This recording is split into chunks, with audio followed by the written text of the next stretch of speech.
ملوك مصر القديمة كان عندهم 4 تيجان. عندنا التاج الأبيض رمز لمملكة الجنوب، التاج الأحمر رمز لمملكة الشمال، أما التاج المزدوج اللي هو الأبيض والأحمر مع بعض ده رمز لتوحيد مصر واسمه التاج المزدوج. طبعا احنا عارفين ان مصر كانت مقسمة شمال وجنوب ايام حكم الهكسوس، لما كان موجود طبعا الملك سقننرع، وجي بعديه ابنه كاموس وبعدين احمس، وحرروا البلاد من الهكسوس واستخدموا لاول مره العجلات الحربيه. دي قصه مشهوره جدا ومعروفه في التاريخ. فكانت مصر مقسمه للجنوب والشمال بالتاج الاحمر في الشمال والتاج الابيض في الجنوب.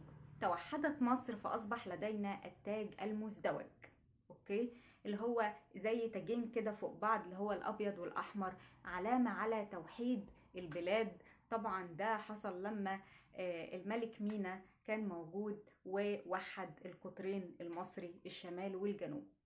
في تاج مهم جدا، ألا وهو التاج الأزرق، وده تاج الحرب. كانوا الملوك المصريون بيلبسوه أوقات الحروب،